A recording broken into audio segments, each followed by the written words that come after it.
Et direction le palais de justice où le nouveau procureur général de la cour d'appel de Papeete a pris ses fonctions ce matin à l'issue d'une audience solennelle durant laquelle il a annoncé ses axes prioritaires. Il compte appliquer à cette nouvelle fonction la même rigueur dont il a fait preuve durant toute sa carrière.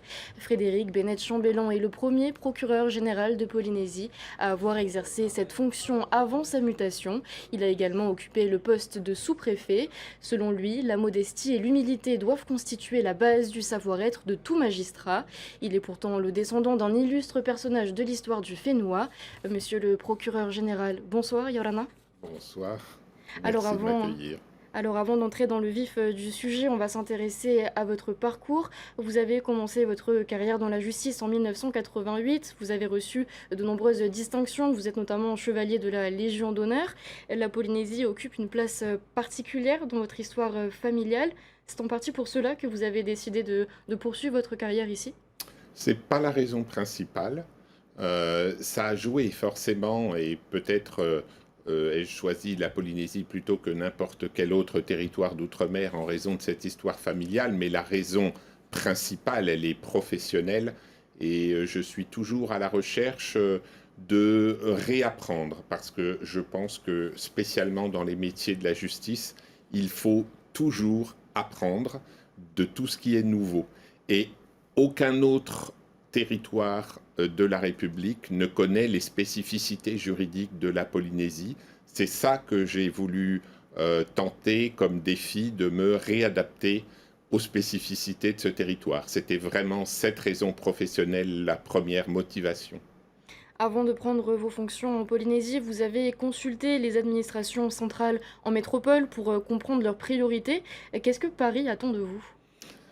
Alors, d'abord, on est toujours nommé sur un poste de la nature de celui que j'occupe en fonction d'une demande que l'on formule. Si on est accepté, nommé à ce poste, et avec l'avis du Conseil supérieur de la magistrature, il faut effectivement avoir la totalité des cartes en main. Donc, la plupart de ces cartes ne peuvent se lire que quand on arrive sur le territoire, mais avant, il faut quand même avoir, compte tenu du rôle qui est le mien de lien entre la justice polynésienne et l'administration centrale, il faut avoir la connaissance de ce que souhaite Paris ou de ce qui est vu comme la priorité de Paris. C'est donc en effet à ce titre-là que j'ai pu rencontrer à la fois la Direction générale de l'Outre-mer, la gendarmerie, la police, enfin tous les responsables importants qui avaient des liens avec l'exercice de la justice en Polynésie. Et donc en retirer quelques priorités qui étaient celles que je connaissais, dont nous reparlerons sans doute après.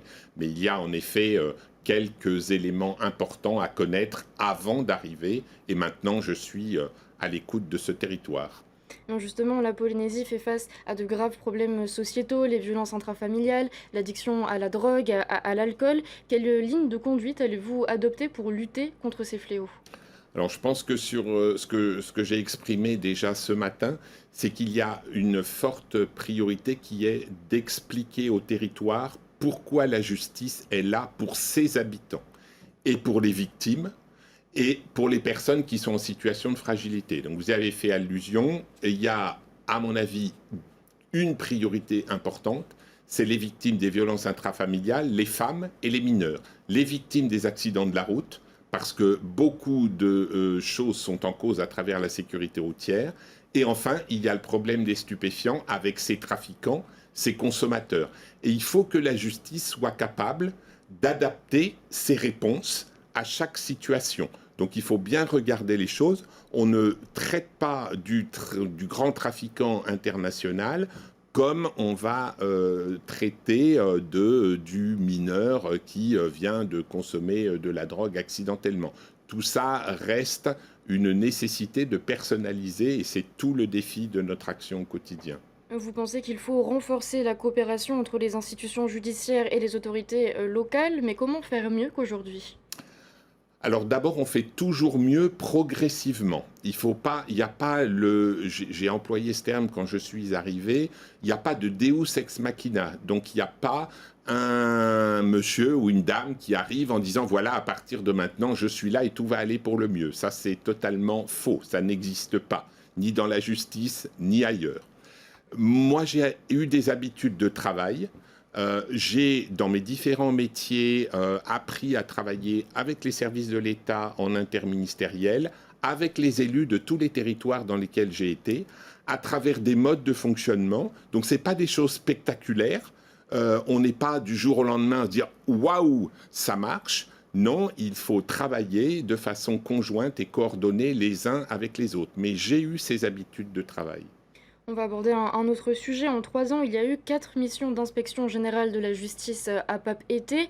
L'objectif était de faire la lumière sur les dissensions entre les magistrats du parquet du siège et du parquet général. Et il avait été annoncé que cela pourrait nuire au bon fonctionnement de la justice en Polynésie. Est-ce que les choses se sont apaisées avec votre arrivée? Alors, c'est un peu le même raisonnement. Il n'y a pas le Deus ex machina, encore une fois, qui arrive et du jour au lendemain, tout va s'arranger. Ça non plus, ça n'existe pas.